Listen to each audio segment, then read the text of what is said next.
হ্যাঁ বলুন।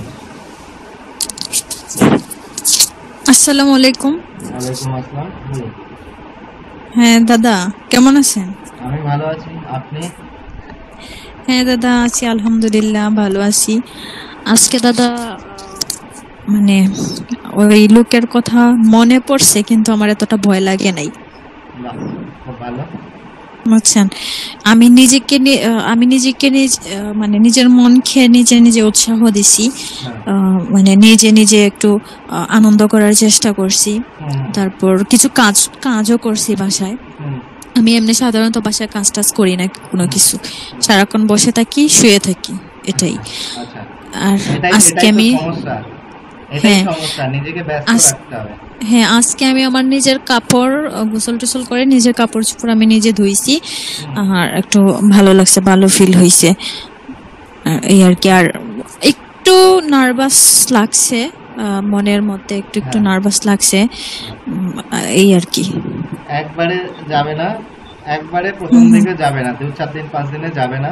1 নম্বর বিষয়। হ্যাঁ। 2 নম্বর বিষয় হচ্ছে এই যে ঘরের মধ্যে টুকটাক কাজগুলো করেছেন, এগুলো করবেন। হুম প্রতিদিনই তো আর জামা কাপড় ধোয়া থাকবে না।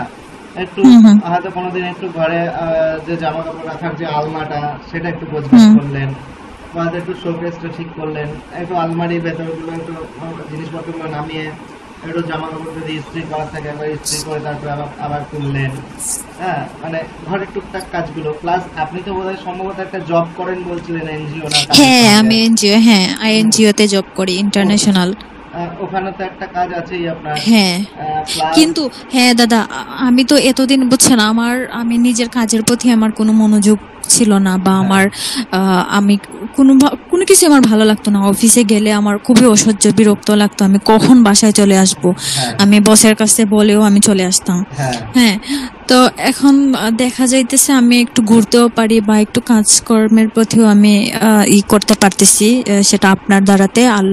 আল্লাহ সহায় আছে বলেই আপনাকে পাইছি।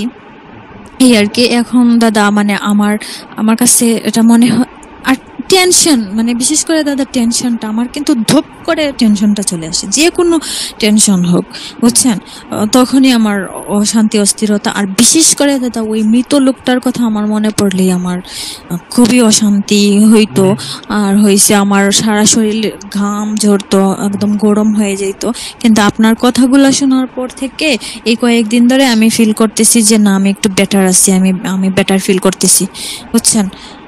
আর এর সঙ্গে আমার কথাগুলো হুম যখন মনে করবেন, বা তার হুম সঙ্গে না একটা জিনিস হুম মনে রাখবেন, যে ওই যে আমি এর আগের দিনও বলেছিলাম যে যাদের দেখবেন শ্বাস প্রশ্বাসের একটা কষ্টের একটা মানুষ এক ধরনের আছে, আমরা আগেকার দিনের মানুষকে দেখেছি ওদের শ্বাসকষ্ট এক ধরনের হতো, মানে বিশেষ করে যারা ওই ধূমপানের সঙ্গে যারা যুক্ত হুম হুম থাকতো, তাদের হুম একটা বয়স অবধি গিয়ে একটু শ্বাসকষ্ট রোগ দেখা দিত।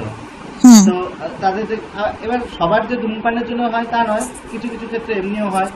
ওই অ্যাজমা যেটা বলি, অ্যাজমা, তো অ্যাজমার জন্য দেখবেন ওই ইনহেলার দিত ডাক্তারবাবুরা, দেখেছেন? হ্যাঁ তো হ্যাঁ হঠাৎ করে হয়তো একটু শ্বাসকষ্ট হলো, ওই ইনহেলারটা নিয়ে নিল, আবার সে ঠিক হয়ে যায়, তাই না? তো এই হ্যাঁ এই যে আমি যে ব্রিদিং এক্সারসাইজ যেটা দিয়েছি না, হ্যাঁ হ্যাঁ ওটা হচ্ছে সেম ইনহেলার। আপনার যদি হঠাৎ এমার্জেন্সি কোনো রকম সমস্যা হয়, হঠাৎ করে এমার্জেন্সি হ্যাঁ কোনো সমস্যা হচ্ছে, আপনি হ্যাঁ শুধু মাথাটাকে একটু ঠান্ডা করে, মানে অস্থির হবেন না, এই আমি কি হুম করব, আমি হসপিটাল যাবো নাকি, ডাক্তার ডাকবো নাকি, বন্ধু বান্ধবকে ফোন করবো নাকি, হুম হুম হুম। এইসব ভাববেন না এটা আমার কিছু। ছিল। এটাই আমার ছিল দাদা, বুঝছেন। একদম। আমার যখনই মানে আমার ভিতর ফেটে আগুন বের হয়ে যেত, মনে হইতো একদম ঠান্ডা ঠান্ডা, মানে কেমন যেন লাগতো, বুঝছেন। তখনই আমি সাথে সাথে আমার আম্মুরে বলতাম, আমার হসপিটাল নিয়ে যাও, আমি হ্যাঁ এখনই বাঁচবো না, হসপিটাল নিয়ে হ্যাঁ যাও। কিন্তু হসপিটাল নিয়ে গেলে আমার ডাক্তাররা বলতো, যে হাসতো, যে না, ওর তো কোনো কিছুই হয় নাই, হ্যাঁ কিছু হয় নাই, এমনিতেই, মানে হ্যাঁ এমনি ভয় পাইছে বা এটা ওটা এরকম। কিন্তু দাদা আমি মানে কি বলবো, এখন আল্লাহর রহমতে আমি ভালো আছি। আল্লাহ আপনাকে নেক হায়াত দান করুক, আপনাকে সুস্থতা দান করুক, আমি এটা দোয়া করি যে আপনার জন্যই আমি মানে এরকম বেটার ফিল করতেছি। আর পরবর্তী দিনগুলো যাতে আমার এরকম ভালো যায়। আমার এখনো ভয় লাগে যে এরকম আপনার সাথে তো এখন মানে কনভারসেশন হচ্ছে বলে এরকম আমি সুস্থ আছি, হ্যাঁ। বা যখন বন্ধ হয়ে যাবে তখন কি আমি আবার অসুস্থ হয়ে যাব নাকি, না না আবার না না, এরকম বন্ধ। হবে নাকি? আপনার সঙ্গে আমার কাউন্সিলিং তো সারা জীবন তো নেওয়া সম্ভব না। হ্যাঁ, হার্ডলি হ্যাঁ। 1 মাস 1.5 মাস 2 মাস হয়তো আপনি করতে পারেন, কিন্তু সেক্ষেত্রে যখন আপনার সঙ্গে আমার কাউন্সিলিং বন্ধ হয়ে যাচ্ছে, আমার যে দেওয়া জিনিসগুলো সেগুলো তো আপনার কাছে থাকছে, ওগুলো আপনার কাছে থাকা মানে আমি আপনার সঙ্গে থাকলাম ধরুন, হ্যাঁ, ঠিক আছে? কিন্তু দাদা আরেকটা বিষয় বলি, ওই যে ধরেন আমি দিনের বেলায় বুঝছেন একদমই আমি ঘুমাইতে পারি না দিনের বেলায় বুঝছেন। আমি ঘুমের মেডিসিন খেয়েও আমার কিছুদিন আগে আমার ঘুম আসতো না। আপনার ওই যে রাতের যে ইয়াটা দিচ্ছেন না, ওটা শুনে আমি কিভাবে ঘুমাই যাই আমি নিজেও টের পাই না। হ্যাঁ, কিন্তু আপনার সবগুলা এক্সারসাইজ করার পরে আমি আজকে দিনের বেলা আমি 1 ঘন্টা আমি ঘুমাইছি, আলহামদুলিল্লাহ আমার কাছে অনেক ভালো লাগছে। একদম। দেখুন, এটা আপনার জন্যই হ্যাঁ, সম্ভব হয়েছে দাদা। হ্যাঁ। দিনের বেলাকার ঘুমটা নিয়ে আমি অতটা বিশেষ মাথা ঘামাই না। আমি সবসময় দেখি রাতের ঘুমটা, ঠিক আছে? তো দিনের ঘুম নিয়ে আমি মাথা ঘামাই না, কারণ দেখুন দিনের ঘুমটা হচ্ছে মানুষের শুধুমাত্র রেস্টের জন্য, ঠিক আছে, সামান্য রেস্ট।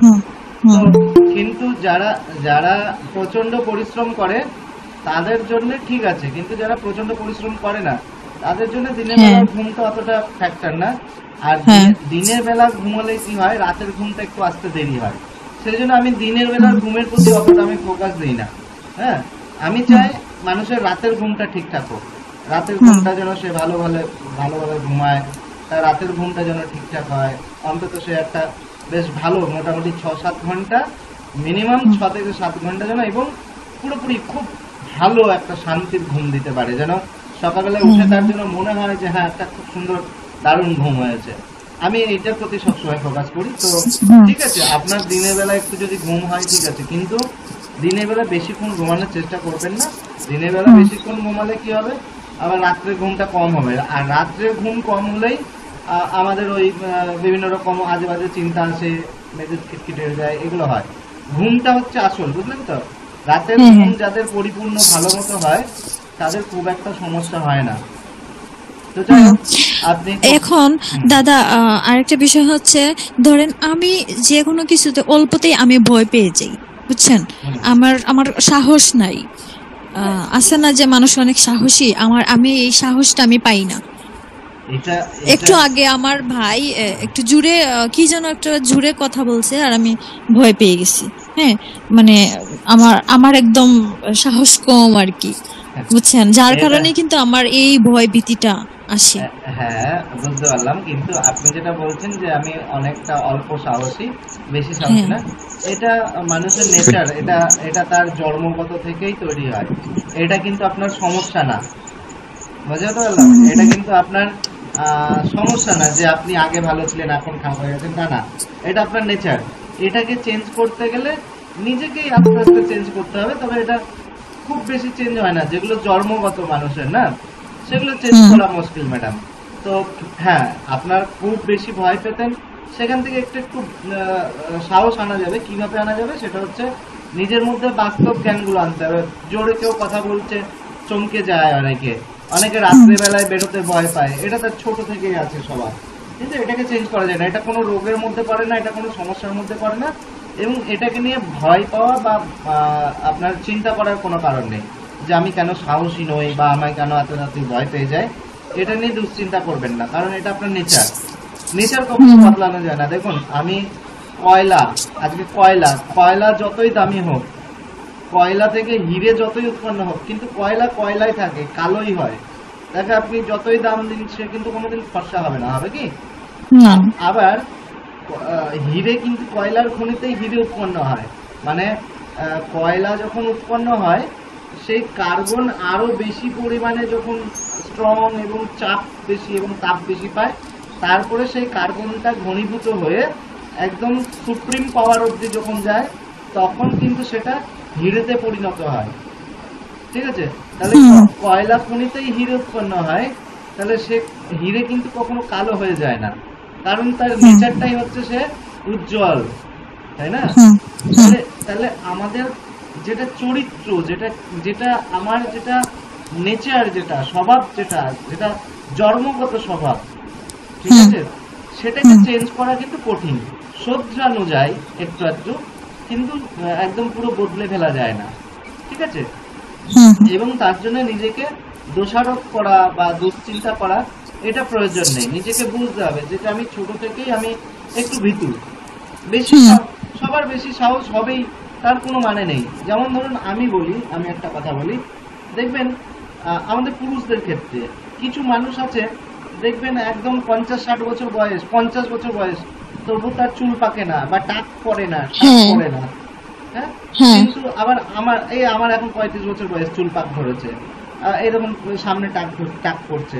তাহলে এইগুলো নিয়ে আমি যদি হা হুতাশ করি, ঠিক নয়। কারণ এটা আমার বৈশিষ্ট্য, এটা আমার বৈশিষ্ট্য। ঠিক আছে, এটা কিন্তু আমি হুম চেঞ্জ করতে পারবো না। আমি হুম যতই হুম ওষুধ হুম খাই, যতই হেয়ার ট্রান্সপ্লান্ট করি, যতই আমি কলপ লাগাই, চুল কিন্তু সাদা হবেই আর চুল আমার টাক পড়বেই। এই যে কিছু হ্যাঁ কিছু হ্যাঁ জিনিসগুলো হয়তো, হ্যাঁ, কি হতে পারে, আমি যদি খাবার দাবারটা যদি ভালো খাই, যদি শরীরে গ্যাস অম্বলটা কম হয়, বা আমরা যদি অ্যান্টিবায়োটিক জাতীয় ওষুধ যদি কম খেতে হয়, তাহলে চুল ওঠাটা কম হবে বা আমার হয়তো চুলটা একটু কম পাকবে। এটা হতে হুম পারে, শোধরানো যেতে পারে। কিন্তু এটা যেহেতু আমার কিছু কিছু জিনিস থাকে জিনগত, আমার বাড়ির ফ্যামিলির যদি এটা সব যদি হুম জিনগত হয়, জেনেটিক প্রবলেম, হ্যাঁ হ্যাঁ, তাহলে আমি কিন্তু এটা রক্ষা করতে পারবো না। এটাকে আমাকে মেনে নিতে হবে, মানিয়ে নিতে হবে। এটার জন্য তো হ্যাঁ আমার হ্যাঁ ক্ষতি নেই, তাই না? এটার হুম জন্য হুম আমার হুম ক্ষতি হবে না। এবার যেটা আপনি বলছেন মনের সাহস বা মনের ভয়, এটাও তাই। এটাও কিছুটা ওই ছোট থেকেই চলে আসে মানুষ। কিছু কিছু মানুষ দেখবেন প্রচন্ড সাহসী হয়, প্রচন্ড হুম, সাহসী হয়।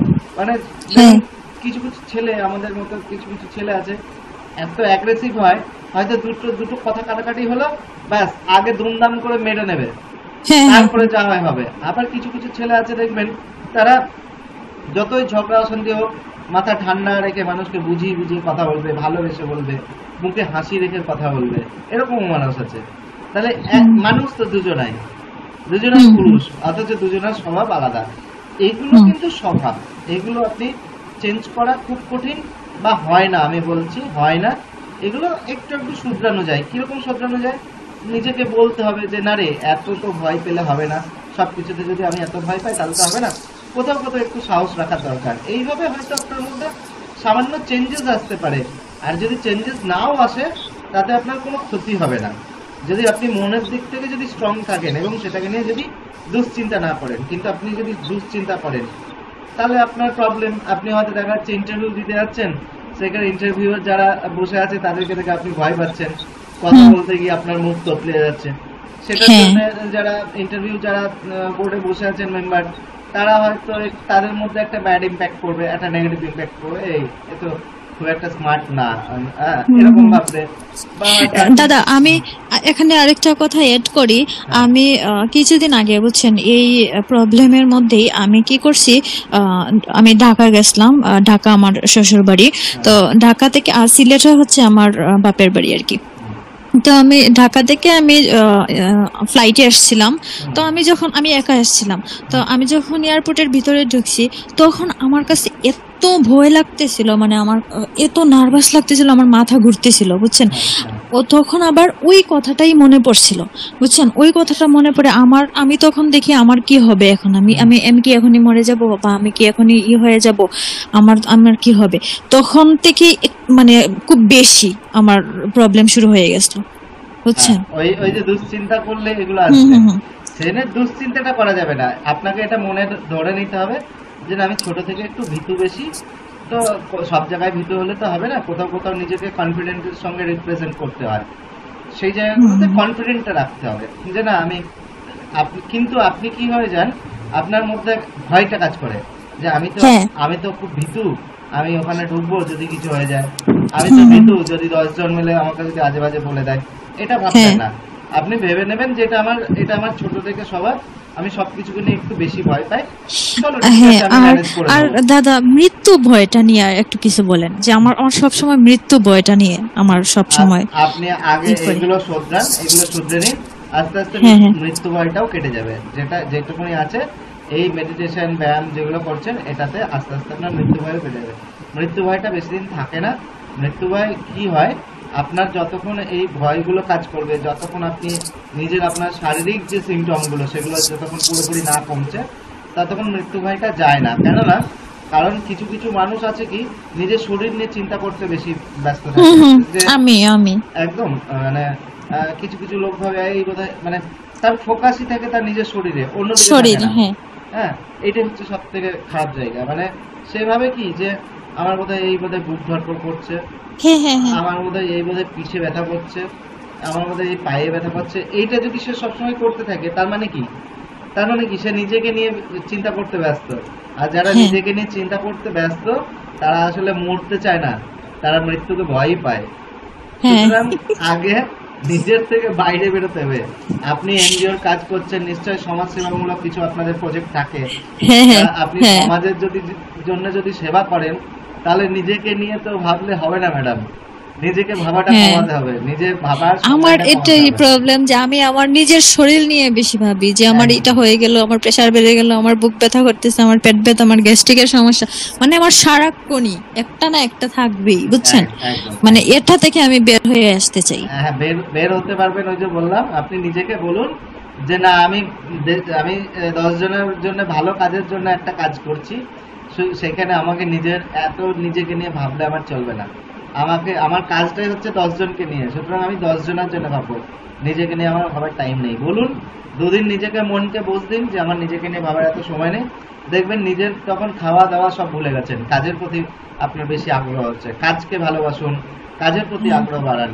আপনি কাজটাকে আগে ভালোবাসুন, যে যে কাজটা করছেন সেটা শুধু স্যালারির জন্য করবেন না, হ্যাঁ শুধু স্যালারির জন্য করবেন না বললাম না, কিন্তু আমি প্রত্যেককেই বললাম যার যার, আমি অ্যাকচুয়ালি এটা কেন করি, আমার প্রফেশনটাকে ভালো লাগে, আমি যে কাজটা করছি সেইটাতে হ্যাঁ সেইটার প্রতি আমার একটা ভালোবাসা আছে, যে আমার এই কাজের মাধ্যমে লোকে যেন ভালো কিছু পায়।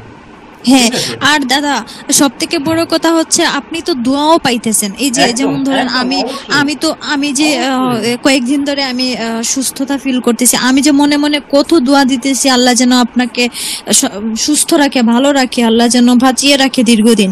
মানে আমি কিসের মধ্যে যে ছিলাম, আর এখন আলহামদুলিল্লাহ, মানে আমি কি বলবো, আমি ইমোশনাল হয়ে যাচ্ছি আসলে। একদম একদম এটাই তো বড় পাওনা, বলুন, এটাই তো বড় পাওনা। মানুষের সঙ্গে হ্যাঁ মানুষ আমার সঙ্গে পরিচিতি বাড়ছে। আর আমার এটা ছোট থেকে একটা ন্যাক ছিল যে 5 জন মানুষ আমাকে ভালো নামে চিনুক, অন্তত আমি 5 জন যেন বলতে পারে হ্যাঁ এই মানুষটাকে আমি চিনি। তাহলে হুম সেটা হুম যদি আমাকে যদি পেতে হয় তাহলে আমাকে তো ভালো কাজ করতে হবে, তাই না? হুম তো হুম এই হুম যে এইটা আমি কেন বললাম আপনাকে, আপনাকে এটাই বললাম যে আপনি যে কাজটার প্রতি আছেন, আমি জানি না আপনার প্রজেক্ট কি আছে, কিন্তু এনজিও গুলো বেশিরভাগই আমি দেখেছি সেবামূলক কাজই মানুষের আমার আমি প্রজেক্ট। আমি ওটাই জানি, এনজিও গুলো হ্যাঁ বেশিরভাগই সেবামূলক কাজগুলো করে। তো হ্যাঁ সেইখানটায় আপনিও না কি করবেন, আপনার নিজের যে কাজটা সেই কাজটার প্রতি ফোকাস দিন, দেখবেন নিজেকে কবে ভুলে গেছেন, নিজের প্রতি আর ফোকাস থাকবে না। ফোকাস থাকবে, অবশ্যই থাকবে, কারণ আপনি যখন সংসারে ফিরবেন তখন অফিসের কাজ নিয়ে ব্যস্ত থাকলে আপনার সংসার তো তাহলে চলবে না। তাহলে যখন হুম অফিসে থাকবেন তখন অফিসের কাজের প্রতি ফোকাস দিন, যখন বাড়ি আসবেন তখন বাড়ির কাজের প্রতি ফোকাস দিন, দেখবেন নিজের ওপর আর না ওই হাতে কোথায় লেগেছে না কেটে গেছে এই দিকটা আর ধ্যান থাকবে না। আর আপনি দেখবেন হুম ভালো হুম। থাকবেন, মেন্টালি আপনি ভালো থাকবেন, মানসিক হ্যাঁ ভাবে আপনি দাদা, সুস্থ সেটাই। থাকবেন। ঠিক আছে, হ্যাঁ বুঝতে পেরেছেন? হুম যদি মন থেকে কিছু চাওয়া হয়, যদি মন থেকে কিছু চাওয়া হয় এবং হুম হুম হুম। ইচ্ছা শক্তি যদি প্রবল হয় তো সাকসেস আসবেই।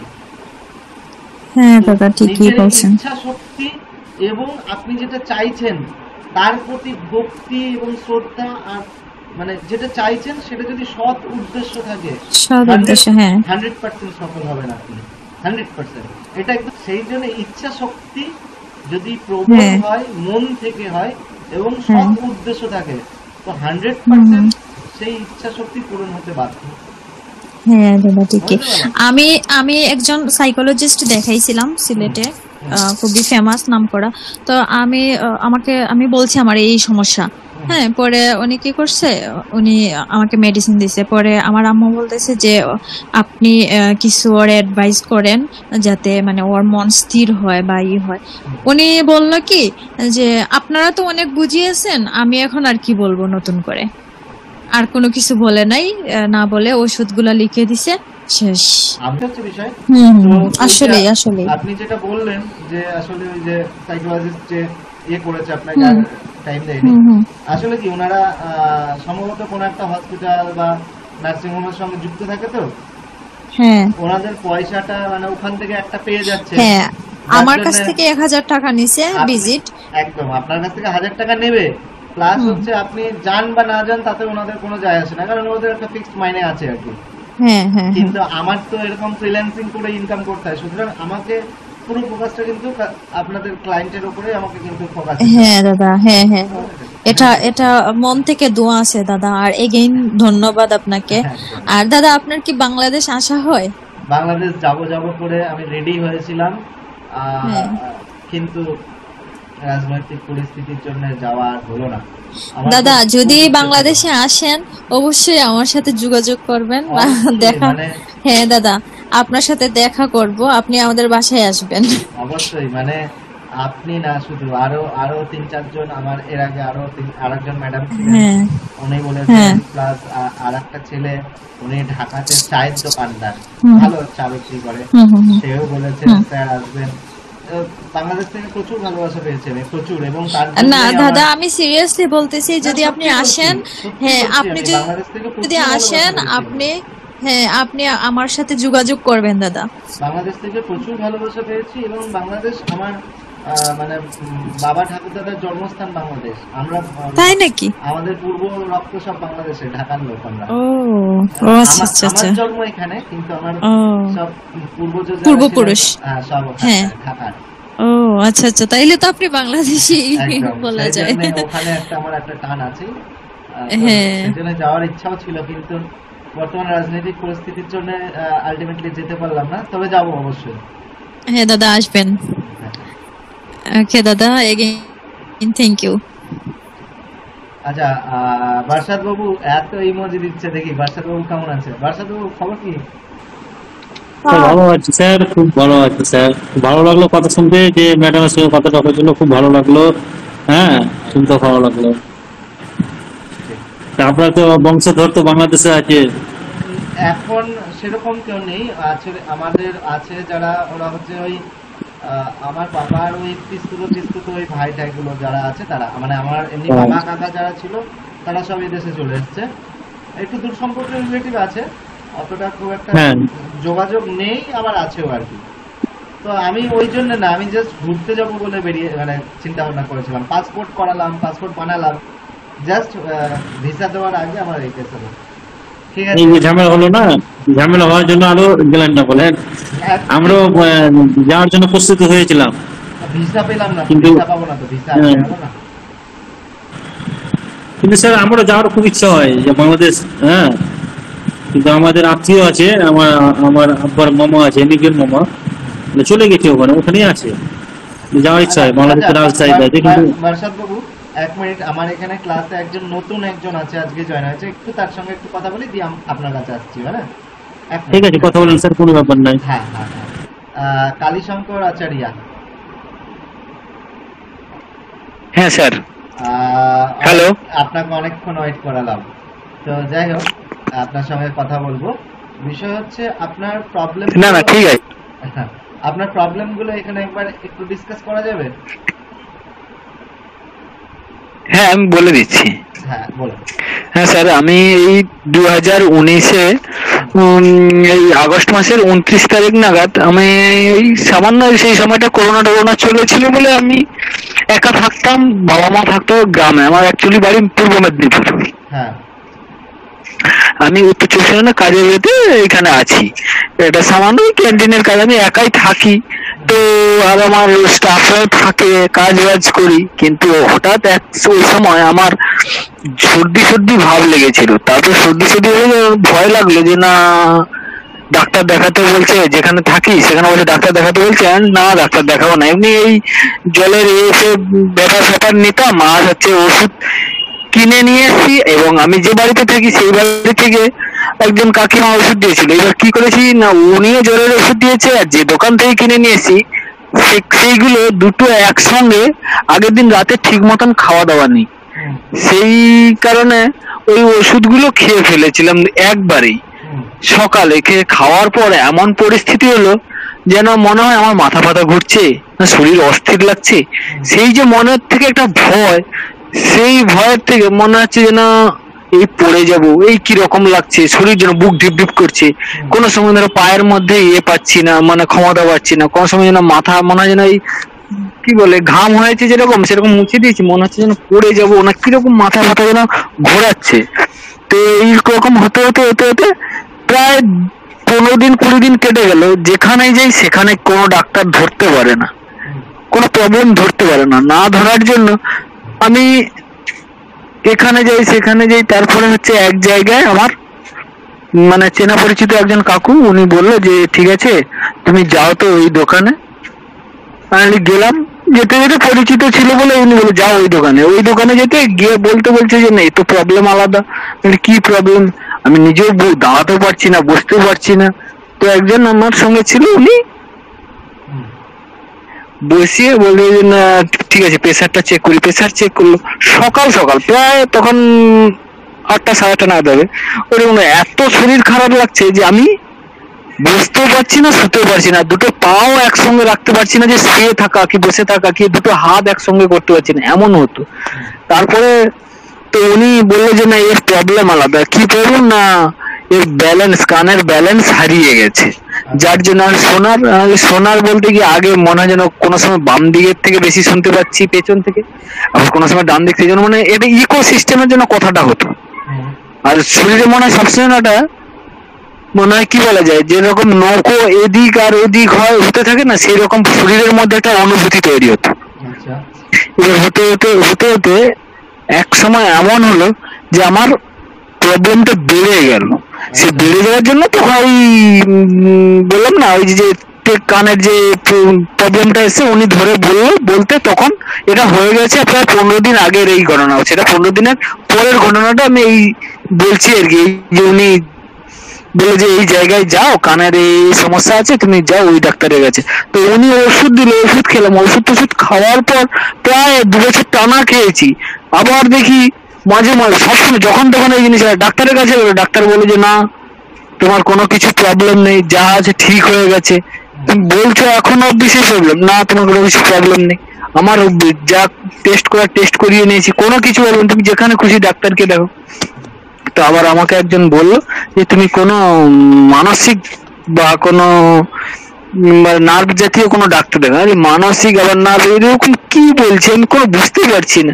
যেখানে যাই সেখানে যাই আমার মনের ভেতরে সবসময়ের জন্য একটা টেনশন হতো যে আমি পায়খানায় যাচ্ছি কি হয়তো হাঁটছি কি সাইকেল নিয়ে যাচ্ছি, মনে হয় শালা পড়ে গেলে মরে যাবো না তো। আর সব থেকে বেশি ভয় লাগতো যে পায়খানায় গেলে বসলে এই জন্য আমার লোকে বলে না পায়খানা গেলে স্ট্রোক হয়ে যাবে, স্ট্রোক হয়ে যায়, হয়ে যায়, এইসব শুনি তো শুনতাম। আবার শুনলে এইগুলো ভয় লাগে, যেন মনের ভিতরে এমন পরিস্থিতি তৈরি হয় যেন মনে হয় এই মানে জান বেরিয়ে যায়। এক এক সময় যেন মনে হয় যেন কি বলা যায় লুজ মোশন এসে যায়।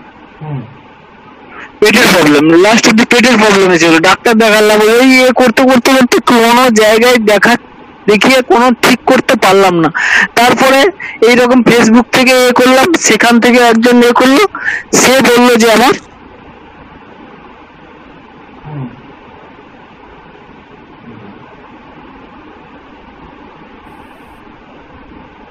লেফট হয়ে গেছে সব।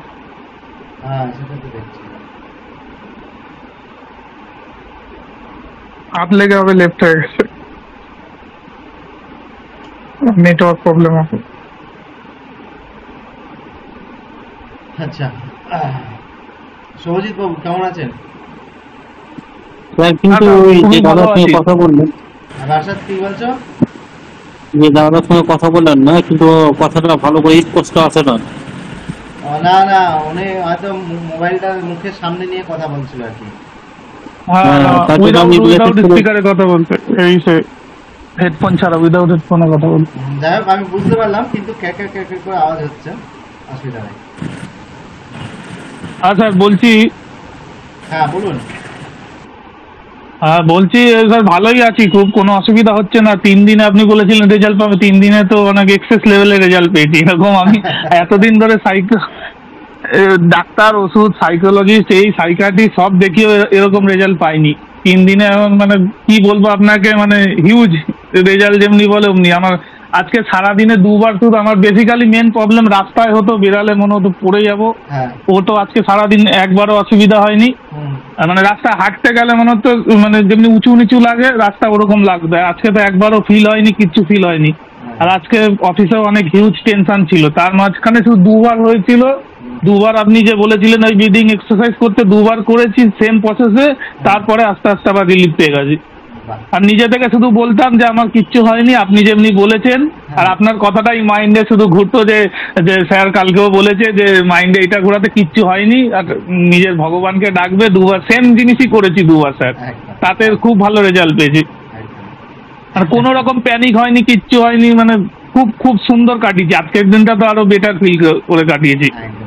আরো ভালো থাকবেন, আরো সুস্থ থাকবেন, এবং যেগুলো বলেছি এগুলো করুন। আর একটা কথা শুধু মাথায় রাখবেন, নেশা বস্তুটা আস্তে আস্তে আস্তে আস্তে কমিয়ে ফেলুন, ঠিক আছে? হ্যাঁ, ওইটা স্যার কমাতে হবে, ওইটা করছি না এখন। হয়েছে এখন আপনি আমার ওয়াইফকে বলেছিলেন স্যার 3 দিনের রেজাল্ট, আমার ওয়াইফও খুব খুশি। আমি মানে এতটাই পারেশান ছিলাম, এখনো ওষুধ খাচ্ছি, হোমিওপ্যাথি ওষুধ খাচ্ছি স্যার, কিন্তু ওটা আস্তে আস্তে কমিয়ে দিতে বলেছে ডাক্তার, যদি মনে হয় হতে। তাই স্যার ওটা কি কমাতে থাকবো? ডাক্তারও বলেছে এখন না, এখন না। এখন না, এখন না।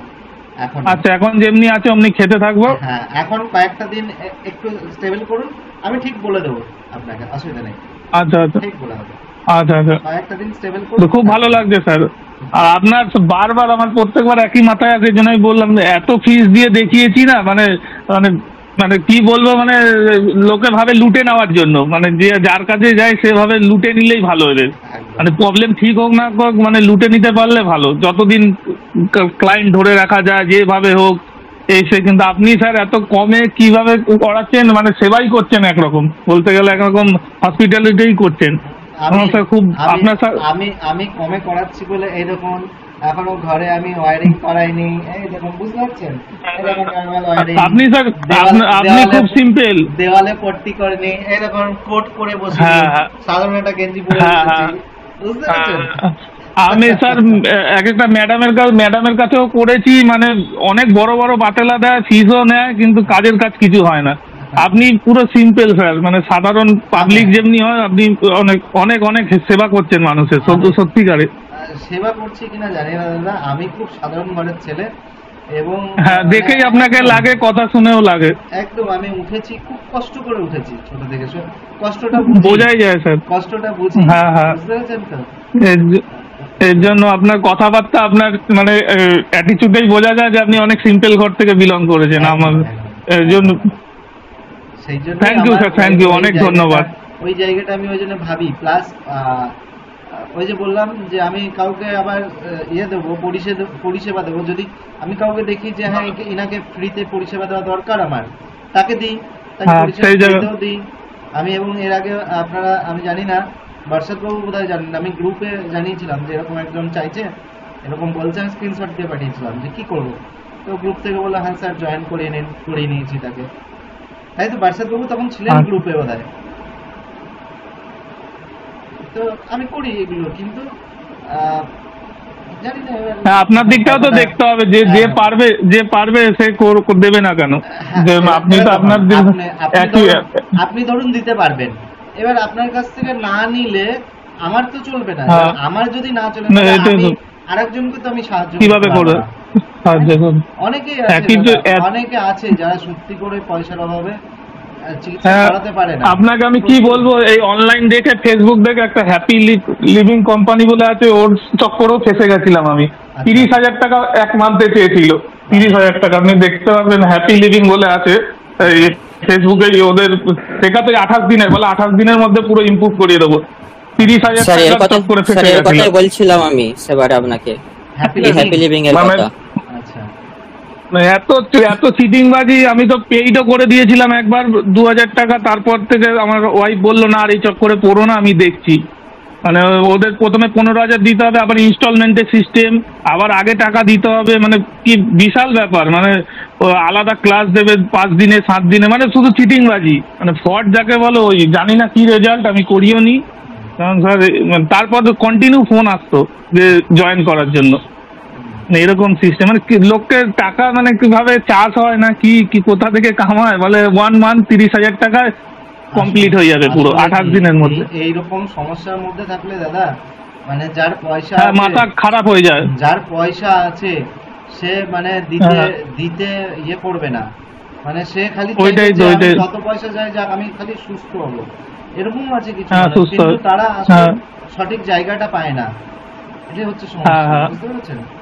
এটাই বিষয়। এই আপনি স্যার, আপনি তো একবারও ফোর্সও করেননি যে আপনাকে একবার মেসেজ করেছি, আপনি একবারও আপনি নিজে থেকে বলেছেন যে জয়েন হতে চাইলে তুমি স্ক্রিনশট দিয়ে 1,500 টাকা পেড করে জয়েন হয়ে যা। আর এক একজন তো ফোন গেলে মানে 100 বার ফোর্স করতে থাকে, মানে যে আপনি তো বিনা ফোর্সে এত কম মূল্যে কিভাবে করছেন তাও কোনো কাউকে ফোর্সও করেন না। আমি আমার সাথে যেটা হয়েছে। এই জন্য আমার কাছে সুস্থতার হারটা বেশি দাদা, হ্যাঁ, হ্যাঁ। আমার কাছে রিকভারি হারটা বেশি, এবং আমি কাউকে কখনো জোর করে বলি না, বা কাউকে লুকিয়ে আমি কারোর রিভিউ নিই না। অনেক জায়গায় আছে আমি দেখেছি লুকিয়ে রিভিউ নেওয়া, মানে তাকে ফোন করে বললো, কারণ দেখুন কারোর এই সমস্ত সমস্যায় যারা থাকে, যারা রিকভার করে, তারা নিজেদের মুখটা দেখাতে চায় না। তারা কালীশঙ্কর বাবু, আপনি লাইনে থাকুন, আপনি বেরিয়ে গেছিলেন যে কোনো কারণে হোক, আমি আরেকজনের সঙ্গে কথা বলছি, ওনার সঙ্গে কথা বলে আপনার কাছে আসছি, ঠিক আছে? তো ওই যে মুখটা তারা দেখাতে চায় না সহজে, কারণ সবারই একটা প্রাইভেসি আছে। সেই জায়গায় না জানিয়ে, তার পারমিশন ছাড়া, উইদাউট পারমিশন তার ওই রিভিউ আমি প্রকাশ করি না। আমার কালীশঙ্কর বাবু, আপনার নেটওয়ার্কের প্রবলেম করছে, আমি আপনার সমস্যা বুঝতে পেরেছি, আমি আপনাকে আলোচনা করছি, 10 মিনিট, আমাকে 5 মিনিট টাইম দিন।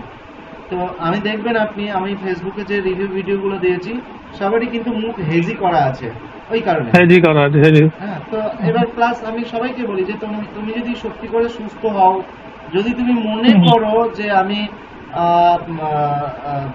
একটা রিভিউ ভিডিও দেবো স্যারকে, তো দেবে না, আমার জোর নেই। এবার কারোর কোনো সমস্যা থাকতেই পারে, সে হয়তো একটা জায়গায় চাকরি করছে, তার সেটা দেওয়া সম্ভব না, হতে পারে, দেবে না, ঠিক আছে, কিন্তু যে দিতে পারবে সে দেবে।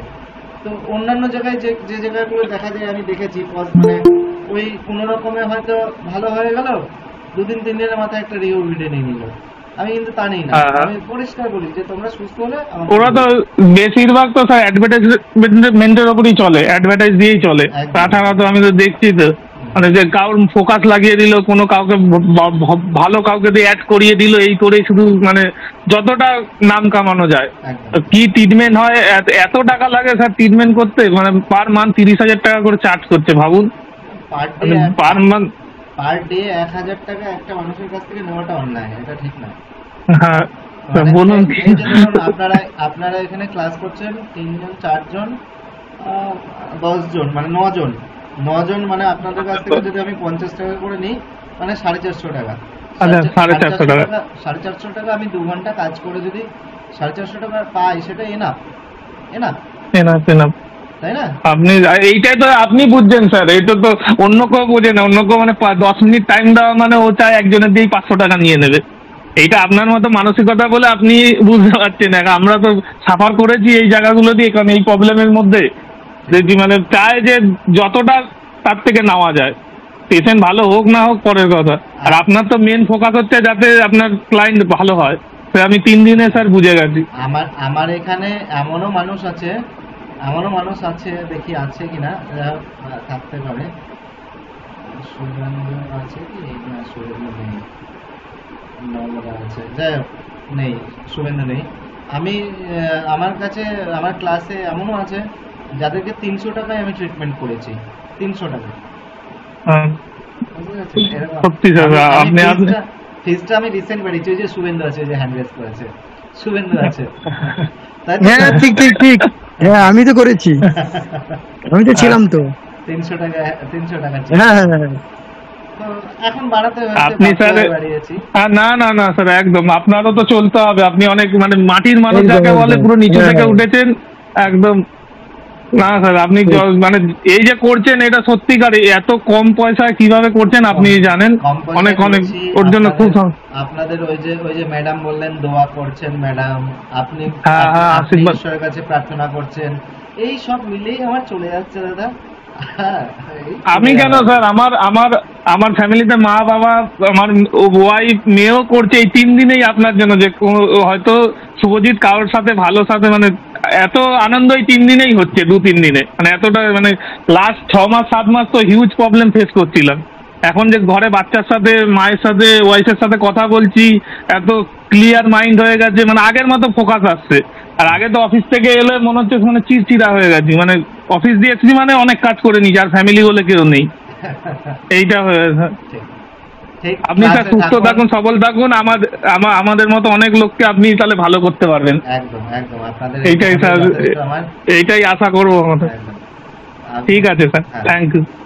আচ্ছা, ইফতিকার সরি, আমি একটুখানি কালীশঙ্কর আচার্যার সঙ্গে কথা বলি। Iftikhar just 2 minute. ঠিক আছে, কালীশঙ্কর স্যার। আচার্যা, আপনার হ্যাঁ, স্যার। আপনার প্রবলেম আমি বুঝতে পেরেছি। এখন আজকে বলুন, আজকে আপনার কি সমস্যা আছে? আজকের সমস্যা বলতে কি, এই মনে সবসময় যেন এই হাঁটতে চলতে গেলে বা কোথাও বেরোলে বা কাজ করছি কোনো অসুবিধা নেই, মাঝে মাঝে এক এক সময় এমন হয় যেন বুকের মধ্যে চাপ, এই জন্য মনে হয় যেন পেটটা কামড় দিচ্ছে, যেন পায়খানায় দৌড়াতে হবে, শরীর যেন কিরকম একটা আনছান, সবসময় মনে হয় এটা যেন আনছান, এই জন্য পড়ে যাবো, এই জন্য মনে হয় মরে যাবো, সেই রকম টাইপের অস্থিরতাটা ভাবটা। আজকে যদি কম হয় কালকে বেশি, কালকে যদি আরো কম হয় আর তার পরের দিন হয়তো দেখা যাচ্ছে আরো অতি পরিমাণে। আচ্ছা, বেশ। সব সময় প্রায় লেগে থাকে 2 ঘন্টা যদি ঠিক থাকি, আবার 3 ঘন্টা ধরে আবার সেই একই, মানে কি 10-15 মিনিট কি 20 মিনিট থাকবে যেন মনে হয় যেন জান পান বেরিয়ে যাওয়ার মতন হয়। আচ্ছা, কালীশঙ্কর বাবু, আপনি এর আগে কখনো কাউন্সিলিং করিয়েছেন? ওই যে বলেছিলাম না, একজনের সঙ্গে করিয়েছিলাম আমি, 4টে না 5টা করিয়েছিলাম, তার ঘন্টায় ছিল, বললাম ফার্স্ট ছিল ভিডিও ক্লাস, আপনার মতন এরকম নয়, একজনকে, আমাকে শুধু একাকে নিয়ে এই বেশি না 40 থেকে 45 মিনিট করাবে, ওনার 1000 টাকা ভিজিট। প্রায় 3টে না 4টে করিয়েছিলাম, তারপরে আমি নমস্কার, আমি ক টাকা পাই আমি যে এইরকম করাতে যাবো? তবে উনি বারবার ধরে রিকোয়েস্ট করছিল, নাহলে আমার পক্ষে সম্ভব না ম্যাডাম, আপনি রেখে দিন, আমার পক্ষে সম্ভব না, আমি এগুলো করতে পারবো না, আর এগুলো যে আপনি করাচ্ছেন আমার কাছে সম্ভব না, আমি তো এত টাকা ইনকাম করি না, আমি তো সরকারি চাকরি না, বা আমি একটা যে হ্যাঁ পার্টিকুলারলি এত টাকা মাইনে পাই সেই রকম সিস্টেম তো না আমার। অ্যাক্টিভিটি কিছু দিয়েছিল আপনাকে? অ্যাক্টিভিটি বলতে উনি আমাকে বলতো এই মানে শুয়ে কোন সময় হয়তো বসে নিঃশ্বাসটা নেবে, যতটা পরিমাণে ততটা পরিমাণে আস্তে আস্তে ছাড়বে, এইরকম কিছু কিছু দিয়েছিল। আমি নিজের থেকেই করতাম, 2-3টে করিয়েছিল, 3টে না 4টে করিয়েছিল, করতাম, তারপর আর ভালো লাগলো না, মনটা যেন কিরকম ভেঙে গেল। বুঝতে পেরেছি। আমি বলি আপনাকে, শুনুন, আমি আপনাকে অ্যাক্টিভিটি হ্যাঁ। দেবো, অ্যাক্টিভিটি গুলো হ্যাঁ। মন দিয়ে করবেন। আপনি 1 মাসের ফিস আমাকে পেমেন্ট করেছেন, মাথায় রাখবেন, হ্যাঁ। 1 মাসের ফিস পেমেন্ট করেছেন, আপনার এই 1 মাস নিশ্চিন্তে থাকবেন। কিন্তু আচ্ছা আচ্ছা। আপনাকে আমি যে অ্যাক্টিভিটি গুলো আজকে দেব, আজকে হ্যাঁ। হয়তো সবগুলো করতে পারবেন না, আগামীকাল থেকে পুরোপুরি মন দিয়ে অ্যাক্টিভিটি গুলো হ্যাঁ। করবেন, ঠিক আছে? মন দিয়ে। আচ্ছা, আর হচ্ছে সকালে কটায় ওঠেন ঘুম থেকে? আমি ঘুম থেকে উঠি সেই 6টা 10-15 নাগাদ। 6টা 10-15, আর 30 মিনিট আগে উঠবেন। আর রাত্রেবেলায় যখন ঘুমাতে যাচ্ছেন তখন কটার সময় ঘুমাতে যান মোটামুটি?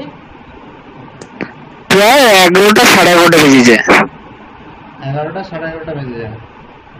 একটু তাড়াতাড়ি ঘুমোতে যাওয়ার চেষ্টা করবেন, মানে যদি উইদাউট কাজ যদি যান তো। আচ্ছা আচ্ছা। যদি দেখা যাচ্ছে আপনি কাজ নেই অথচ দেরি করে ঘুমাচ্ছেন, তাহলে কি করবেন, একটু তাড়াতাড়ি ঘুমানোর চেষ্টা করবেন, ঠিক আছে? এবার আমি গ্রুপে একটা মেডিটেশন দেবো, যার নাম হচ্ছে ভিজুয়ালাইজেশন, ঠিক আছে? এই ভিজুয়ালাইজেশনটা করবেন সকালবেলা ঘুম থেকে উঠে। ভিজুয়ালাইজেশনের মাধ্যমে আমরা যে নেগেটিভ কথাগুলো, আমরা সারাদিন যে নেগেটিভ এক্সপেরিয়েন্স গুলো নিচ্ছি, হ্যাঁ, এইটার ব্যাপারে আমি আগামীকাল দেবো। তবু একটু ধারণা দিচ্ছি, সেটা হচ্ছে আমাদের মধ্যে সারাদিনে প্রচুর নেগেটিভিটি ঢোকে রাস্তায়, অফিসে, কাজের জায়গায়। তো সেই নেগেটিভিটির হাত থেকে বাঁচার জন্য আমরা সকালবেলায় একটা পজিটিভ কথা সমৃদ্ধ একটা ধ্যান নেব, আমরা ধ্যানটা করব, ঠিক আছে? এটা কেন করবো সেটা আমি আগামীকাল ব্যাখ্যা করবো, কারণ ওটা সাবকনসিয়াস মাইন্ডের ব্যাপার। সাবকনসিয়াস মাইন্ড নিয়ে আমি আগামীকাল ব্যাখ্যা করে দেবো। এটা হচ্ছে 2 নম্বর অ্যাক্টিভিটি গেল। 3 নম্বর হচ্ছে PMR বলে একটা আমি দেবো। শুভজিৎ বাবু 1 মিনিট জাস্ট, পিএমআর বলে একটা ভিডিও লিংক দেবো, দেখবেন ওটা লিংক, ওটা ভিডিও নয়, লিংক, ওটা গুগল ড্রাইভের লিংক। লিংকে ক্লিক করলে আপনার ওই ভিডিওটা চালু হবে। একজন ম্যাডাম একটা বিশেষ ব্যায়াম দেখাচ্ছে চেয়ারে বসে বসে, ওই ব্যায়ামটা সকালে এবং সন্ধ্যাবেলায় করবেন, ঠিক আছে? তাহলে তাহলে আপনাকে 3টে অ্যাক্টিভিটি দিলাম। একটা হচ্ছে ব্রিদিং এক্সারসাইজ, 2 নম্বর হচ্ছে ভিজুয়ালাইজেশন বলে একটা ধ্যান, 3 নম্বর হচ্ছে পিএমআর। আর রাতের ঘুম ঠিকঠাক হয় আপনার? হ্যাঁ, কোনোদিন ঠিকঠাক হয়, আবার কোনোদিন ঠিকঠাক হয় না।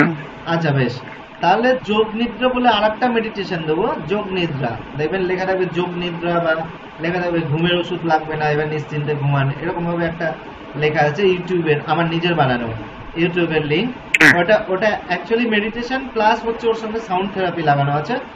এটা দেবো, এটা করবেন। এটা করলে কি হবে, রাতের ঘুমটা দারুণ একটা ঘুম আপনি পাবেন, ঠিক আছে? তাহলে ব্রিদিং এক্সারসাইজটা হচ্ছে সকালে আর সন্ধ্যায়, ঠিক আছে? পিএমআরটা হচ্ছে সকালে এবং সন্ধ্যায়, ভিজুয়ালাইজেশনটা শুধু সকালে, আর আপনার যেটা কি বললাম যোগ নিদ্রা যেটা, সেটা শুধু রাত্রেবেলায়। ওটা হচ্ছে ঘুমের ওষুধ, মানে খাওয়া দাওয়ার পর যখন ঘুমোতে যাবেন তখন ওটা মোবাইলে চালিয়ে, যদি হেডফোন ইউজ করেন তাহলে হেডফোনে কানে লাগিয়ে শুনতে শুনতে ঘুমিয়ে পড়ুন, ঠিক আছে? এই 4টে হচ্ছে আপনার টোটাল অ্যাক্টিভিটিস দেওয়া থাকলো, আপনি পালন করবেন। যদি কোনো রকম কিছু বুঝতে অসুবিধা হয়, প্রত্যেক দিন সকাল 10টা থেকে দুপুর 1টার মধ্যে কল করার চেষ্টা করবেন আমাকে। আমার পার্সোনাল নাম্বারে, হোয়াটসঅ্যাপে না, নাম্বারে কল করবেন, আমি কল নেবো। হোয়াটসঅ্যাপে কিছুটা প্রবলেম হয়, মানে সবসময় কলটা আমি বুঝতে পারি না, হোয়াটসঅ্যাপে কলগুলো আমি ধরতে পারি না, বুঝতে পারি না, মানে নেটওয়ার্কের বাইরে থাকলে তখন আর হয়ে ওঠে না আর কি, ঠিক আছে?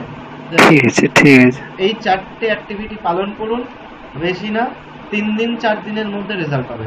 এই যে এখানে শুভজিৎ বাবু বলছে না যে 3 দিনের মধ্যে হিউজ রেজাল্ট এসছে, বারসাত বাবু আছে 10-12 দিন বোধহয় ক্লাস করছে, সম্ভবত 10-12 দিন, আমি জানি না, তার কমও হতে পারে।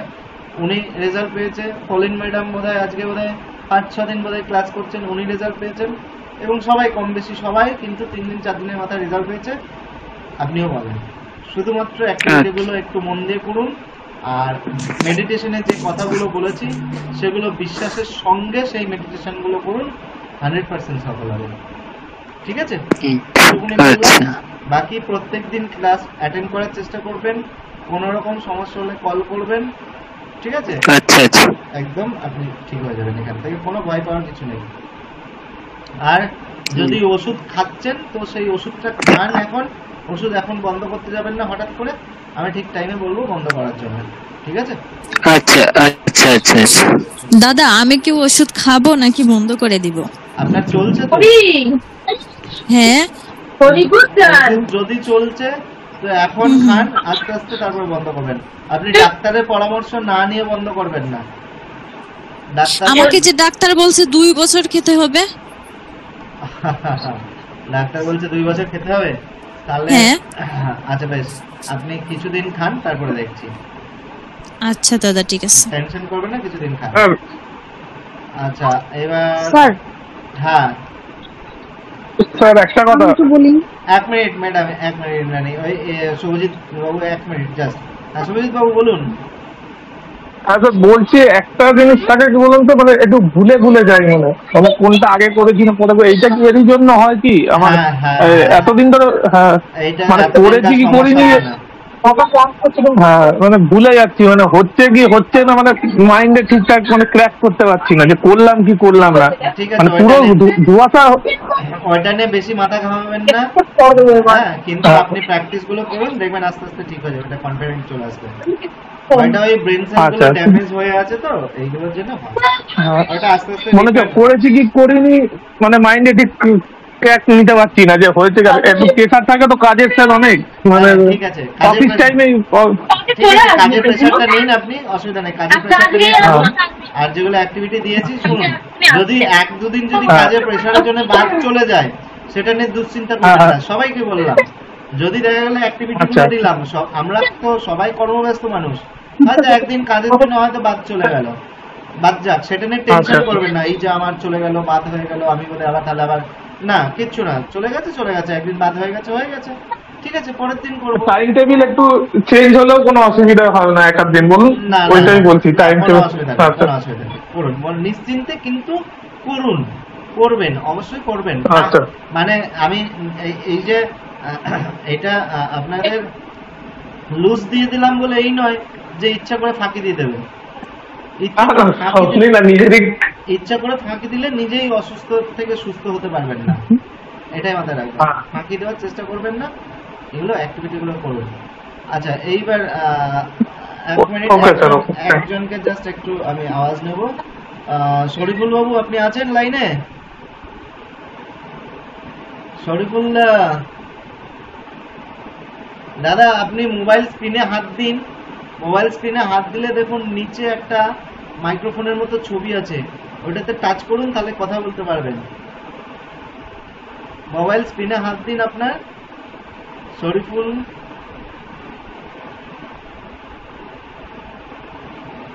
আপনি মোবাইল স্ক্রিনে হাত দিন, দেখুন এক সাইডে ক্যামেরা, তারপরে আপনার মাইক্রোফোন, তার পাশে এরকম হাত হ্যান্ড রেজ চিহ্ন আছে। পুরা স্পিকার আছে। যাই হোক শরীফুল বুঝতে পারছে না হয়তো। হ্যাঁ কি খবর? তোমার খবর কি? ভালোই আছি স্যার, ঠিকই আছি, ঠিকই আছি। আপনার ভুলেই গেছেন আমাদেরকে দেখি। কেন? হ্যাঁ ভুলেই গেছেন দেখি।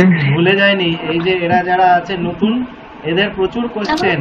তোমরা যখন নতুন ছিলে তখন তোমাদেরও কোশ্চেন ছিল। আমি বুঝতে পারছি স্যার, বুঝতে পারছি। এরা তো সব নতুন, এদের কাছে এত কোশ্চেন। এখন কয়েকটা দিন একটু প্রথম এখন কয়েকদিন একটু বেশি উত্তর দিতে হবে। আবার যখন এরা আস্তে আস্তে যখন নিজেদের কন্ট্রোল করে ফেলবে তখন তো আর এত বলতে হবে না। তখন কোনো টাইমে আমি ভাবি আপনি আমাদের মতন হয়ে যান নাকি। না এটা বলো না। এত এত এত এত এত আপনি মাথার উপরে প্রেশারটা নেন কিভাবে? একটা মানুষ তো আপনিও। এই যে ওপরওয়ালা, আমি ভাবি কোনটা আমার ওয়াইফ যদি একটা থেকে তিনটা প্রশ্ন উত্তর মানে আমাকে উত্তর করে, হয়তো আমি কথাই বলবো না, এক ধাবা দিয়ে রাখবো চুপ। আমি তো মানে বুঝি না। ওই জন্য মেডিটেশনটা করো। মেডিটেশন করলে তুমিও শিখে যাবে, এবার রাগ বলে আর কিছু থাকবে না। আর আমি যেটা এক্সারসাইজ করি আপনাকে পাঠাইতে পারতেছি না। আমি যদি আপনি দেখেন না তাহলে বুঝবেন যে আমি কি করতেছি। আমি এক মেডিসিন, এক কাউন্সিলর, আর এক আপনার কাউন্সিল, আর আপনার এই যে সারের ওষুধ খাই আমি ভালো আছি। আমি 1 ঘন্টা আগে শরীর চর্চাকে দিই আমার পুরো 1 ঘন্টা। আমি আপনাকে দেখাতে পারি না কারণ এত লম্বা ভিডিও করা মুশকিল, তাহলে আমি আপনাকে পাঠাই। একদিন করো না, তাহলে আমি এদেরকে দিয়ে দেবো যেরকম ভাবে ব্যায়াম করো। এত এমবি থাকবে না তো স্যার, 1 ঘন্টা মুশকিল হবে। আচ্ছা আচ্ছা, শর্ট করে দেওয়া যায়, শর্ট করে দেওয়া যায়। আমি মানে পুরো বডিকে আমি পরিণত করি, কোনো একটা অঙ্গ ছাড়ি না। আগে তো হার্ট করতাম, আমার এক্সারসাইজ করার সব জিনিস আছে, কিন্তু এখন এটা করি না, আমি রেখে দিছি। আচ্ছা নবদা 1 মিনিট দাঁড়াও না, সাবির পালাবে না, দাঁড়াবে। ইফতিকার বলো, ইফতিকার হ্যান্ড রেজ করেছো। হ্যাঁ স্যার ভালো আছেন? আমি ভালো আছি, তোমার কি খবর? মাঝখানে অনেকদিন হ্যাঁ স্যার আমি ভালো আছি। হ্যাঁ স্যার আপনাকে বললাম তো সব প্রবলেম। আচ্ছা কোথায় আছো এখন? এখন বাড়িতে আছি। ক্লাসে আসোনি কেন তুমি? আমি ভুলে গেছি। স্যার বললাম না, সে মানে দোকানে একটু চাপ ছিল। আচ্ছা আচ্ছা, প্রবলেম ছিল কিছু। আর তারপরে মাঝখানে তোমার যে সমস্যা হচ্ছিল বলছিলে, সেগুলো মিটেছে? সমস্যা বলতে স্যার পা যে টলমলো, ওটা অনেকটা ঠিক হয়েছে ব্রিদিং এক্সারসাইজটা করে। হ্যাঁ, তুমি যে নামাজে যেতে পারছো না, তুমি যে নামাজে যেতে পারছো না, মসজিদে যেতে পারছো না, তারপরে বললে দুদিন বললে যে হ্যাঁ স্যার মসজিদে এখন যাচ্ছি, নামাজ পড়ছি, সেটা ঠিক আছে এই জায়গাগুলো? না স্যার যাই আমি রেগুলারই, যতদিন এনজাইটি আছে আমি একদিনও মানে ব্যাক আসিনি, আমি যাই। কিন্তু মানে ওটা ভয়টা কমে গেছে, কিন্তু মনে কোথাও একটা ভিতরে ভয়টা লুকিয়ে আছে যে হয়তো কিছু হয়ে যাবে, না ক্লাস লুকিয়ে আছে একটা ভয়। সেই জন্য বলছি ক্লাসটা ডেলি করো, প্লাস হচ্ছে যে অ্যাক্টিভিটি গুলো দিয়েছি সেগুলো ডেলি করো, কোনোদিন ফাঁকি দিও না। দেখো ক্লাস যদি তুমি করতে করতে বাদ দাও, অফ দাও মাঝখানে, তাহলে হবে না ভাই, সবকিছুর একটা নিয়ম আছে। নবদা ঠিক আছে, চলো গুড নাইট। তোমার সঙ্গে তো কথাই হচ্ছে না, হবে অবশ্যই, আশা করি দু একদিন বাদ দিয়ে অবশ্যই ভালোভাবে হবে। এটা একটুখানি একটু পাকাপোক্ত হয়ে উঠুক। আমাদের সাথে কথা হলো হবে, না হলো হবে, কিছু না। না না আমাদেরকে তো আপনি সুস্থই করে ফেলেছেন আর কি। তবু মানে পুরনো মানুষকে ভুলে যাওয়া উচিত নয় তো। না স্যার, আমরা আপনার আশীর্বাদে আমরা আপনার ক্লাস করে বহুত সুস্থ, কেন মিথ্যা কথা বলবো। আপনাকে আমিও আগে কোচিং করতাম, এরকম কি একবার মনের থেকে রাগও হয়েছিল যে কি এইসব কথাবার্তা দিয়ে কি মানুষ ঠিক হয়, আমি বলছিলাম আপনাকে। আমার আগে ফটোটা থাকলে দেখাই দিয়েন ক্লাসে, অসুবিধা নাই। আগের ভিডিওটা নেই, ডিলিট করে ফেলেছি। আমার কাছে নেই স্যার, ডিলিট করে ফেলেছি। কিন্তু হ্যাঁ ফেসবুকে আছে, আমার ফেসবুকে ছাড়া আছে। একটা ভিখারির সাথে আমি ছাড়ছিলাম, দেখাতে পারেন ওদেরকে, অসুবিধা নেই। আমি তো ফিডব্যাকও দেওয়ার জন্য রাজি আছি। না তুমি ভালো আছো, খুব ভালো। ভিডিও দেওয়ার কোনো ব্যাপার না, সুস্থ থাকো, মানুষ সুস্থ হোক, ভালো থাকুক, এটাই ভালো, তাই না? আমি সবার জন্য আশীর্বাদ করি স্যার, ডেলি একদম সবার জন্য আশীর্বাদ করি। এই হলো পয়লা বৈশাখের মাল আনলাম স্যার, নাইটি পয়লা বৈশাখের সামনে এসে গেল। আপনার বৌদিকে দিয়েছি যে মিলাও, হিসাব করো, আমার উপরে সব ছাড়লে হবো না, তুমিও শিখো। একদম সবকিছু সবাই মিলে হাতে নাতে করলে। ওটাই বললাম যে আমি ক্লাস করতে থাকি, তুমি করো, কোনো কিছু প্রবলেম হলে আমাকে জিজ্ঞাসা করো। বেশ সুন্দরভাবে ডাক টাক সবই লাগায় ফেলালো, হিসাবও করে নিল, ঠিক হয়ে গেল সব। ঠিক আছে তবে স্যার, গুড নাইট। আচ্ছা গুড নাইট, চলো। হ্যাঁ ইফতিকার বলো, যেটা বলছিলে তুমি। স্যার ভিজুয়ালাইজেশনটা ঠিক মতো পারছি না করতে, কেন? চোখ খুলে ফেলছি খালি আমি। আচ্ছা বেশ, একটু মন দিয়ে করো, দু একদিন করার চেষ্টা করো, তাহলে হবে। আর যেগুলো প্র্যাকটিস দিয়েছি বাকি, যেগুলো পিএমআর, তারপর তোমার ব্রিদিং এক্সারসাইজ, যেটা শ্বাস প্রশ্বাসের ব্যায়ামটা, হ্যাঁ স্যার ওইগুলো হচ্ছে। এগুলো করো। আর ভিজুয়ালাইজেশনটা করো, ভিজুয়ালাইজেশনটা থেকে তোমার তো মনের ব্যাপার আছে, তো মনটাকে শান্ত করার জন্য ভিজুয়ালাইজেশনটা দরকার, ঠিক আছে? আমি একটা ভিজুয়ালাইজেশন করেছি আমার নিজের, ওটাকে দিয়েছি তোমাকে। হ্যাঁ স্যার ওইটাই করছি। করো, ওটা করো, ভালো হবে। স্যার হেডফোন লাগিয়ে করবে কি, তাহলে সুবিধা হতে হবে? হ্যাঁ হেডফোন লাগিয়ে করবে, হেডফোন লাগিয়ে করো, হেডফোন লাগিয়ে করলে সুবিধা হবে তো, করো। দাদা আচ্ছা স্যার। হ্যাঁ হ্যাঁ শরীফুল বাবু, দাঁড়াও 1 মিনিট, 1 মিনিট শরীফুল। স্যার আপনি সিবিটি দেবেন বলেছিলেন আমাকে আলাদা একটা। সিবিটি যা দেওয়ার ঠিক দিয়ে দিয়েছি, তুমি করো ওগুলো, ভেতরে ঢোকার চেষ্টা করো না বেশি, জাস্ট রোগ সম্পর্কে, ওষুধ সম্পর্কে জানো না, যেটা দিয়েছি সেটা করো, যেটুকুনি বলেছি সেগুলো করো, তোমার যা লাগবে আমি ঠিক দেবো, ঠিক আছে? করো। স্যার আমি তো মানে অনেকগুলো ক্লাস গ্যাপ গেল, তাহলে আমাকে কি আবার পরে আলাদাভাবে ওইগুলো জয়েন হতে হবে? আচ্ছা তুমি করো না, এখন এত চিন্তা কেন করো? তুমি করো, তুমি যখন ভালো রেজাল্ট দেবে তারপরে তোমার সঙ্গে আমি পরে কথা বলবো। আগে তুমি এখন সুস্থ হও, তুমি এসব টেনশন কেন করছো? করো না। আচ্ছা স্যার। হ্যাঁ সাবির, 1 মিনিট, শরীফুল দা 1 মিনিট, 1 মিনিট। সাবির কি খবর বলো?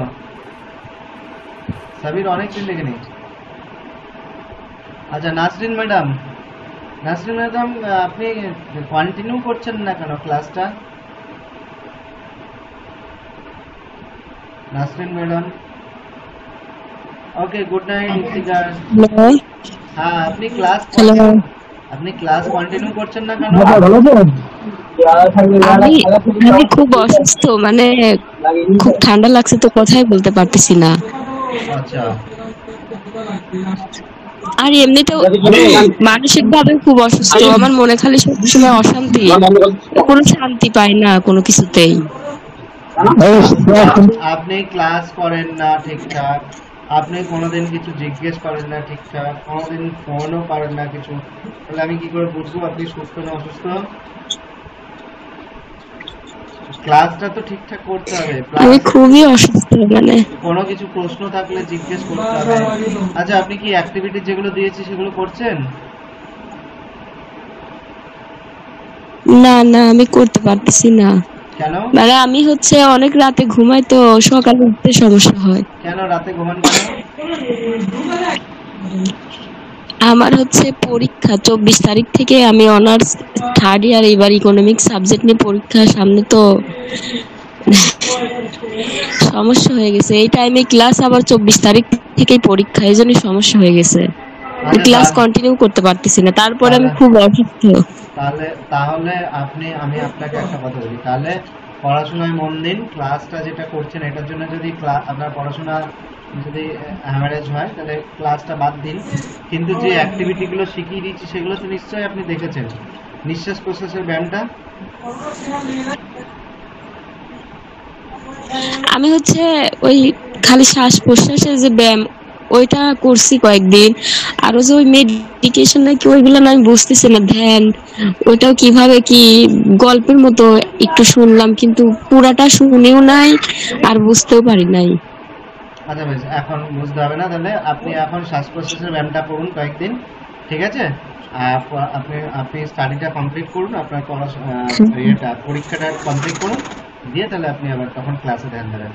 আমি বুঝতে পারিনি আপনার পরীক্ষা চলছে, আপনি বোধহয় আমাকে লিখেছিলেন। কিন্তু আমি না কোনো কিছু তো মনোযোগ দিতে পারতেছি না। আমার মনে হচ্ছে কি, কখন মনে হয় সামনে আমি ভালো, কিন্তু তারপরে মনে হয় কি আমার হঠাৎ মনে হয় কিছু একটা হবে, একটু পরে মনে হয় কোনো সমস্যা হবে। খালি এই অস্থিরতাটাই আমার সবসময়, সব কিছুরই মানে অশান্তি লাগে সবসময়। মনে হয় যে কিছু একটা হবে, এরকম মনে হয়।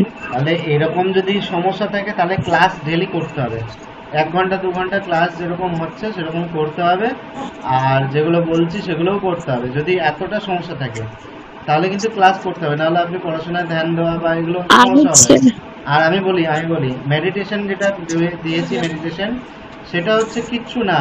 আপনি সকালবেলা ঘুম থেকে উঠলেন, ফ্রেশ হলেন, ফ্রেশ হয়ে নিয়ে আগে আপনি শ্বাস প্রশ্বাসের ব্যায়ামটা করবেন। শ্বাস প্রশ্বাসের ব্যায়ামটা করার পর একটা ম্যাডামের যে ব্যায়াম দিয়েছি PEMR বলে, ওই ব্যায়ামটা দেখে বুঝুন, 2 দিন ভালো করে আগে দেখে আগে বোঝার চেষ্টা করুন কিরকম ভাবে বলছে, তারপরে সেই ব্যায়ামটা এবার নিজে নিজে করুন, ঠিক আছে? ব্যায়ামটা করুন। আর ধ্যান যেটা বলেছি, ভিজুয়ালাইজেশনটা আপনি চুপচাপ এক জায়গায় বসে করুন, বসে চোখটা বন্ধ করুন, আপনি আপনার সৃষ্টিকর্তাকে মনে মনে করে আপনি ওই হেডফোনে দিয়ে ওটা শুনতে থাকুন। আমি যেটা বলেছি ওটা শুনুন এক মনে, যতক্ষণ শুনবেন ততক্ষণ চোখ খুলবেন না, এক মনে খালি ওই ধ্যান, ওই যেটা বলছি, যেগুলো বলছি সেগুলো ফিল করার চেষ্টা করবেন, অনুভব করার চেষ্টা করবেন। আমি আপনাকে দেখবেন ওই ধ্যানের মধ্যে বলেছি, ধরুন অনেকগুলো কথা বলার পর, যে আপনি ধরুন এক জায়গায় কোথাও ঘুরতে গেছেন, পাহাড়ের এক কোনো কোলে, হ্যাঁ, তো সেই জায়গাটা আপনাকে মনে মনে অনুভব করতে হবে যে হ্যাঁ আমি পাহাড়ের কোনো সৌন্দর্য একটা জায়গা আছে, এরকম ভাবে নিজেকে অনুভূতিটা আনতে হবে। কল্পনা, যে স্বপ্ন দেখি আমরা, জেগে জেগে স্বপ্ন, সেরকম জেগে জেগে স্বপ্ন দেখতে হবে, এগুলো করতে হবে। যদি করতে পারেন দেখবেন আপনার মন আস্তে আস্তে ঠান্ডা হয়ে যাবে। আপনার সারাদিনের যে নেগেটিভিটি, সারাদিন যে যা কিছু আপনার মনে যে দুশ্চিন্তা, কাজে প্রকাশ করতে পারছে না, এগুলো সব ঠিক হয়ে যাবে। এগুলো করতে হবে ম্যাডাম, এগুলো না করলে তো হবে না। কারণ দেখুন, আমার কথাতে কিন্তু কোনো জাদু নেই, আমার কথার মধ্যে কোনো জাদু নেই, প্লাস আমি কোনো জাদু মন্ত্র জানি না যে আমি আপনাকে ঠিক করে দেবো। তবে সেগুলো হচ্ছে ওই জিনিসের দ্বারাই, যেগুলো দিয়েছি সেগুলো প্র্যাকটিস করলে তবেই আপনি, ঠিক আছে? ওইগুলোতে জাদু আছে, আমার কথায় কোনো জাদু নেই। আমি বলতে পারলাম ম্যাডাম? তাহলে এগুলো করুন, এগুলো করুন। আর আমি না খুব দুঃস্বপ্ন দেখি, এগুলো সব কেটে যাবে, সব কেটে যাবে। আমি যেগুলো দিয়েছি এগুলো করুন, সব কেটে যাবে। আজে বাজে স্বপ্ন দেখা, শুনুন, আজে বাজে মানুষ স্বপ্ন দেখে কেন? কারণ সে যখন আজে বাজে ভাবে, সেই ভাবনা থেকে তার স্বপ্নগুলো আসে। তাহলে আপনি যেই ভিজুয়ালাইজেশনটা করবেন না কয়েকটা দিন, তখন আপনার মন থেকে আজে বাজে চিন্তাগুলো এমনিই কেটে যাবে। আর আজে বাজে চিন্তা কেটে গেলে আপনার তখন এমনিই আপনি স্বপ্ন দেখা বন্ধ হয়ে যাবে, ঠিক আছে?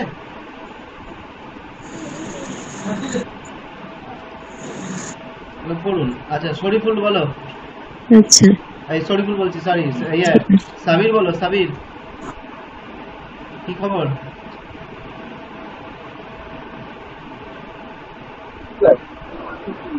ভালো আছেন? হ্যাঁ আমি ভালো আছি, তোমার খবর কি বলো? তুমি তো মাঝখানে অনেকদিন গ্যাপ দিতে। ভালো স্যার, শ্বশুর বাড়ি এসেছিলে? হ্যাঁ আজকে বাড়ি আসছি। ঠিক আছে বুঝলেন, আপনি বলেন আসবেন, আমি আপনারা বসছিলাম, ঠিক আছে তো? আমি যাই কিনা স্যার ভাববে, আমি যাই কিনা স্যার ভাববে কি কোথায় গেছে, ঘুরে টুলে গেছি কিনা। আমি তো ভাবছি যে যাই ঘুরে আসি। আমি ভাবলাম যে সাবির হয়তো আমাদের ভুলে গেল। না না, আমি কদিন একটু ভালো আছি, একটু খাবি ভালো, বুঝলেন? ব্যাপার। আর শরীফুল বলো, ক্লাস শুনলে তুমি? শরীফুল, হ্যাঁ শুনছিলাম। শরীফুল বলো, বলো। এবার ফ্যামিলি কাটা ছিল তো, ওই জন্য আপনার বলতেন বুঝছি সবই কথা বলতে পারছেন, এই জন্য আমি আপনি কি লাউড আর খুলিনি, সব শুনতেছি। তো আপনার বডি ঠিক আছে, বাচ্চা একসাথে ছিলাম তো, ওই জন্য সবাই শুনছি। দাদা খুব ভালো লাগলো। আচ্ছা আচ্ছা, এরকম ভাবে ডেইলি ক্লাসে জয়েন করে যাবেন। ক্লাস হচ্ছে এই যে ক্লাস এখন রেকর্ড করার ব্যবস্থা করেছি, ক্লাসের রেকর্ডিংটা আমি দিয়ে দেবো আপনাদেরকে, ওগুলো আবার শুনতে পাবেন, যা শোনার ইচ্ছা শুনবেন। সমস্যার সাথে না, মুখ প্রচন্ড টানে, আর বুঝছেন চোখ ভার হয়ে থাকে, মাথা হালকা হয়ে থাকে, বুঝছেন? মাথার মধ্যে ঠিক একটা মানে কিরকম একটা চাপ হয়ে আছে। ওই যেগুলো দিয়েছি মেডিটেশন, তারপর যে আপনার ব্রিদিং এক্সারসাইজ, এগুলো করুন দাদা, এগুলো করেই কিন্তু মানুষ সুস্থ হচ্ছে। হ্যাঁ, এগুলো করেই সুস্থ হচ্ছে এবং এইগুলোর মাধ্যমেই সুস্থ হবেন, আপনিও হবেন। আপনি তখন হয়তো প্রথম থেকে করেননি ভালোভাবে, বা কিছু যাই হোক, কিছু একটা বিষয় হয়ে গেছে, হ্যাঁ, কিন্তু এখন প্র্যাকটিস করুন, অবশ্যই সুস্থ হয়ে যাবেন। ঠিক আছে? আচ্ছা দাদা, কালকে আবার জয়েন করবো, আমি রাখবো, ঠিক আছে দাদা? কালকে দেখা করুন। ঠিক ঠিক ঠিক ঠিক ঠিক আছে। কালীশঙ্কর বাবু, আজকের মতো তাহলে রাখছি, গুড নাইট। ম্যাডাম, আপনাকেও বলছি গুড নাইট। ক্লাস যতটা পারবেন করুন, অসুবিধা হলে ফোন করবেন। হ্যাঁ, আর ক্লাসটা করুন, যেগুলো অ্যাক্টিভিটিগুলো দিয়েছি সেগুলো করুন। জমির হোসেন, কেমন আছো?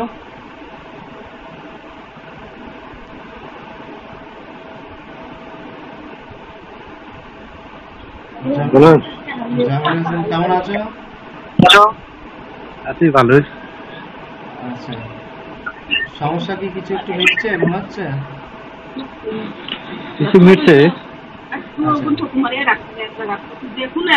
কিছুটা মিটছে, তাই না?